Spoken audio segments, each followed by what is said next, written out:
All-Star Cycle, and I worked with her on the talk show. She asked me to come in as a correspondent. She's just an amazing businesswoman, and like to be around that type of energy is amazing. So yeah, it was great. How many contracts are you signed with the How many? Well, it depends. I have a few. I've had a few campaigns, and I've been signed to a bunch of different agencies, so it just varies. So you can be signed to more than one? Yeah. And so, but I'm really good at talking, so I can just talk. If you want to ask questions, you can do that as well. I just want. I'm so happy that I'm here with Keisha. We met in New York at an event, and then when I found out I was coming here to be her guest model, I was so excited because I just feel like the universe comes full circle. And I'm so sorry for like falling asleep. As Keisha said, I shot with Nick Cannon yesterday for a special project that's coming out. It was just like a really long day, and then I jumped on the plane and came here. So, but just to tell you guys a little bit about me, I was on Top Model, but before that, I was just like an awkward girl who didn't know what to do, and people would always tell me like, you should be a model, you're so tall and skinny, and I didn't really know like what that meant or where do you start with that. Like people can tell you that, but it's just like, okay, how? And for me, I live in New York, so at the age of 13 I went out to all the top agencies, and they slammed the door in my face. They told me I was everything from too tall, too short, too urban, to everything but what it was that they wanted in a model. And that broke me. I mean, I was 13. It would break me now, and I'm 28. For people to reject you because of the way you look, that's kind of harsh. So I went home and I cried, and I wrote a letter to Tyra. I'm really great at writing. I love to pour my heart out on paper. And I wrote a letter to Tyra because at the time she's this huge model, and she had just did an interview where she was saying like, oh, I'm tall and skinny and awkward and I don't fit in. And I was like, that's my story too. She gets me. And so I wrote this letter and sent it out, and I was okay with letting it go.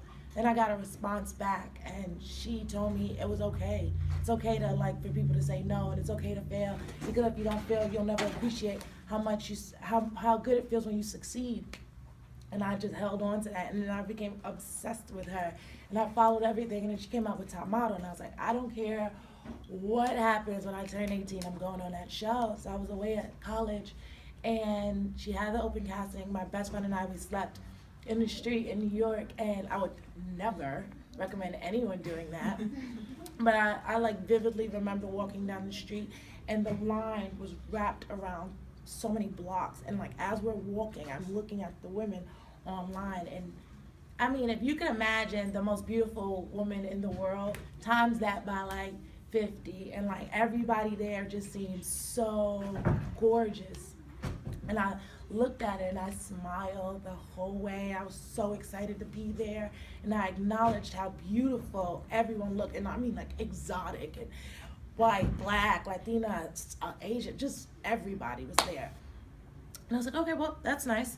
And I got on the line, and I remember the news camera crew coming around, and I was so obnoxious. I was 18, I was excited. I felt like this is where I'm supposed to be.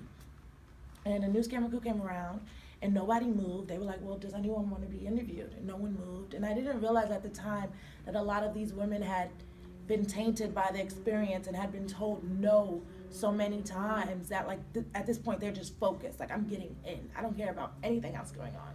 But I was so new, so I was like, hey, since I'm gonna be America's Next Top Model, it's only right I give you guys the exclusive. I'm from New York, so it's right.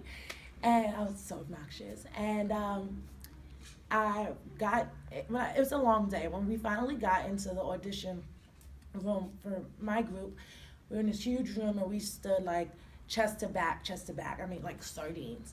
And your big break is like Bianca Golden, Bianca Golden, Queens, New York, 5'11", 118 pounds, whatever, right? So it's your name, your height, your weight, where you from.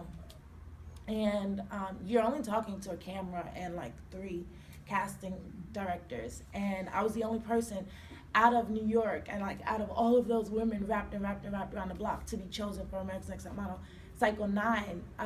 And I always get so excited about that because it brings me back and it keeps me grounded, because sometimes we get so focused on who's in front of us and who's behind us that we forget that what's meant to be for us is going to be for us regardless. If it's for you, I can't touch it, I can't take it, I don't even know it's there because it's yours. And I have to remind myself that so much, especially in this world with like Instagram, you see everybody's like perfect life, and Facebook, you know, it's great to just remember, if it's for me, it's gonna be for me. I just gotta put in the work. So that's how I talk to myself.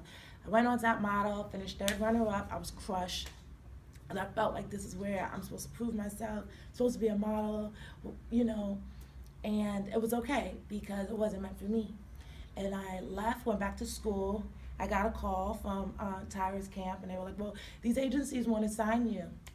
And the first one was Click, and I was like, sold, I got this.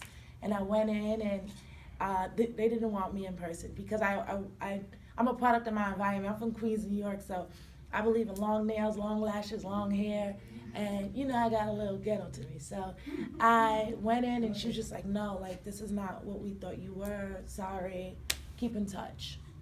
And I was crushed. I went to this like expensive barber. I was like, shave my head, go back, because they cut my hair on the show.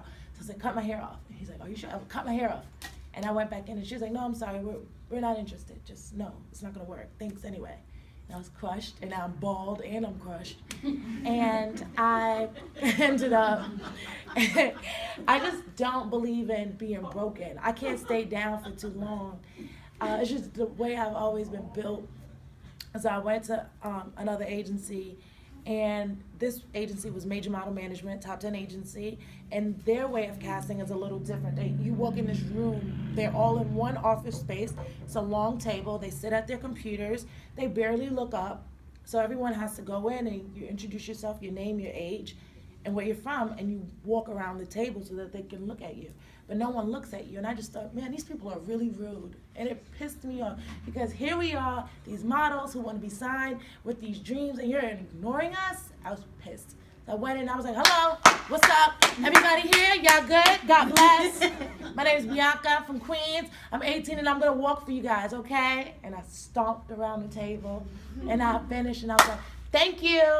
And I walked up, and then this guy walked towards me, and I was like, okay, they're gonna call security on me, I'm leaving, I don't need this. And he was like, we'd like to sign you. It's like, okay.